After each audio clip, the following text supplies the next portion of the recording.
ہم York acid پر بات کرنے والے ہیں، جو اس دور کی سب سے خطرناک بیماری بنتی جا رہی ہے اور لوگ اس بیماری کو معمولی خیال کرتے ہیں۔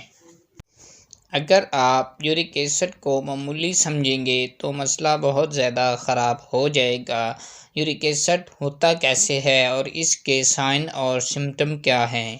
جب ہم زیادہ مقدار میں وہ چیزیں استعمال کرتے ہیں جن میں پروٹین اور فیٹس ہوتی ہے، فار ایگزامپل ریڈ میٹ جسے ہم بڑا گوشت کہتے ہیں، گائے کا گوشت، بھینس کا گوشت زیادہ استعمال کرتے ہیں، یورک ایسڈ بڑھ جاتا ہے جس کے باعث بڑے جوڑوں میں دردیں شروع ہو جاتی ہیں، اور اگر اس کا علاج نہ کیا جائے تو چھوٹے جوڑوں میں بھی دردیں شروع ہونا سٹارٹ ہو جاتی ہیں، اور وقت کے ساتھ ساتھ ان فاسد مادوں کا جسم سے اخراج نہ ہونا ہڈیوں کے اندر جمع ہونا شروع ہو جاتا ہے، اور نوبت یہاں تک پہنچ جاتی ہے کہ ہاتھوں اور پیروں کی انگلیاں ٹیڑھی میڑھی ہو جاتی ہیں اور انسان کسی کام کو اچھے طریقے سے سر انجام نہیں دے پاتا۔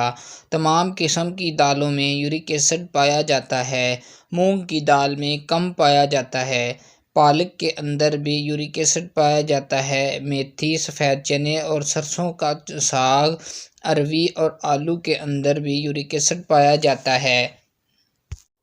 اب آپ سوچ رہے ہوں گے کہ یہ سب چیزیں تو بند کر دی گئی، مگر کھانا کیا کچھ ہے؟ تو آئیے میں آپ کو بتاتا ہوں کہ آپ نے یورک ایسڈ سے بچنے کے لیے کن چیزوں کا استعمال کرنا ہے۔ ثابت دال مونگ کی استعمال کر سکتے ہیں، وائٹ میٹ یعنی چھوٹا گوشت کھائیں، دیسی مرغی کا گوشت کھا سکتے ہیں۔ کوشش کریں کہ زیتون کے تیل میں کھانا پکا کر استعمال کریں، بکرے کا گوشت بھی کھا سکتے ہیں۔ مچھلی کھائیں، جن لوگوں کو یورک ایسڈ کے ساتھ ہارٹ کا پرابلم بھی ہے ان کے لیے مچھلی بہت مفید ہے۔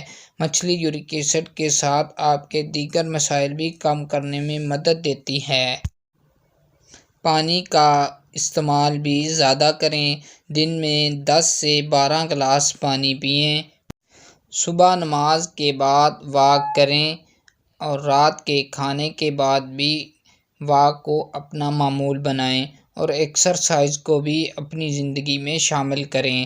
ایکسرسائز یورک ایسڈ کو بہت جلدی کم کرتی ہے۔ 1 گلاس پانی میں 2 چمچ شہد، آدھا لیموں اور 1 چٹکی نمک ملا کر پی جائیں۔ یہ مشروب آپ کو متواتر استعمال کرنا ہوگا۔ اس کو متواتر استعمال کرنے سے آپ کا یورک ایسڈ نارمل ہو جائے گا اور آپ کے گردے بھی واش ہو جائیں گے، جس سے آپ کی زندگی بہتر ہو جائے گی۔ یورک ایسڈ کا مریض کن چیزوں سے پرہیز کرے گا؟ تمام قسم کی دالیں بند کر دیں، اگر کھانی ہے تو دال مونگ کھا سکتے ہیں، لوبیا، چنے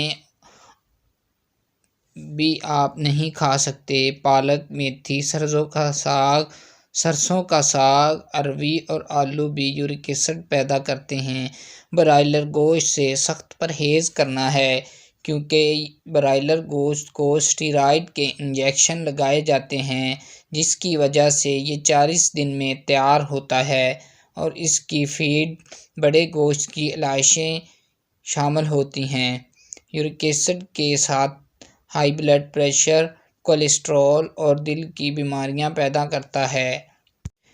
اس لیے جہاں تک ممکن ہو سکے برائلر گوشت سے اوائڈ کرنا ضروری ہے۔ کسی بھی قسم کے چاول کھانے سے پرہیز کریں، البتہ ابلے ہوئے چاول استعمال کر سکتے ہیں۔ کولڈ ڈرنک سے بھی پرہیز کریں کیونکہ یہ بہت زیادہ خطرناک ہے، جسے عام آدمی سمجھنے سے قاصر ہے۔ آئل کم سے کم استعمال کریں، زیتون کا تیل، سرسوں کا تیل استعمال کریں۔ آپ کو کس طرح پتہ چلے گا کہ آپ کا یورک ایسڈ بڑھ چکا ہے؟ اس کے لیے آپ کو یورک ایسڈ کا ٹیسٹ کروانا پڑے گا، اور ساتھ میں RFT رینل فنکشن ٹیسٹ بھی کروا لیں تو زیادہ بہتر ہے۔ رینل فنکشن ٹیسٹ کے اندر یوریا اور کریٹینائن دونوں ٹیسٹ آ جاتے ہیں، جس سے آپ کے کڈنی کے فنکشن کی کارکردگی کا پتہ چلتا ہے۔ یورک ایسڈ کی نارمل ویلیو میل حضرات میں 3.4 سے 7.4 ملی گرام اور فیمیل میں 2.4 سے 6.0 ملی گرام ہوتا ہے۔ اگر آپ کا یورک ایسڈ نارمل سے زیادہ ہے تو آپ پرہیز بھی کریں اور میڈیسن بھی استعمال کریں۔ بڑے جوڑوں میں دردیں، چھوٹے جوڑوں میں دردیں، جوڑوں کا ٹیڑھا پن ظاہر ہونے لگتا ہے اور وقت کے ساتھ ساتھ گھنٹیا کی شکل اختیار کر لیتا ہے، جو کہ بہت گندی بیماری ہے۔ کڈنیز کا فنکشن بھی ڈس آرڈر ہو سکتا ہے اور کڈنیز میں سٹون بھی پیدا ہوتی ہے۔ یورک ایسڈ اور ایکزالک فاسفیٹ جو کہ فاسد مادے ہیں، ان کو اچھی طرح سے کڈنیز خارج نہیں کر پاتے۔ کڈنیز کا فلٹریشن کا عمل متاثر ہوتا ہے، جس کے باعث کڈنی یورین اور بلڈ کو علیحدہ کرنے میں دشواری ہونے لگتی ہے۔ کڈنیز میں انفیکشن ہونے کی وجہ سے یورین کا کلر یلو ہو جاتا ہے۔ بعض اوقات کڈنیز کی انفیکشن کی وجہ سے یورین کے اندر بلڈ بھی آنا سٹارٹ ہو جاتا ہے۔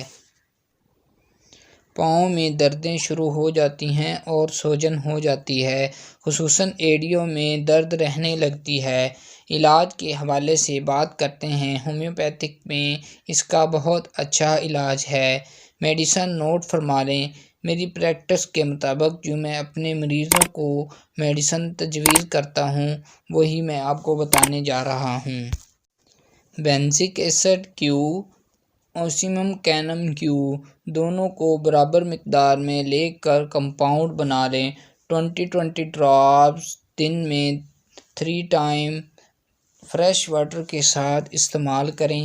کھانا کھانے کے بعد میڈورینم لینی ہے 1 ایم پوٹنسی کے اندر۔ اس کے 3 ڈراپس پانی میں ڈال کر رات کو صرف ایک دفعہ استعمال کریں۔ انشاءاللہ تعالی بہت جلدی آرام آ جائے گا۔ اور ساتھ میں ایک اور میڈیسن آرٹیکا یورینس شامل کر لیں۔ اس کے بھی آپ نے 15 ڈراپس صبح اور شام کو لینے ہیں۔ میڈیسن کے ساتھ اگر آپ پرہیز بھی کریں گے اور ودن 1 ویک آپ کا یورک ایسڈ ریڈیوس ہو جائے گا انشاءاللہ تعالی۔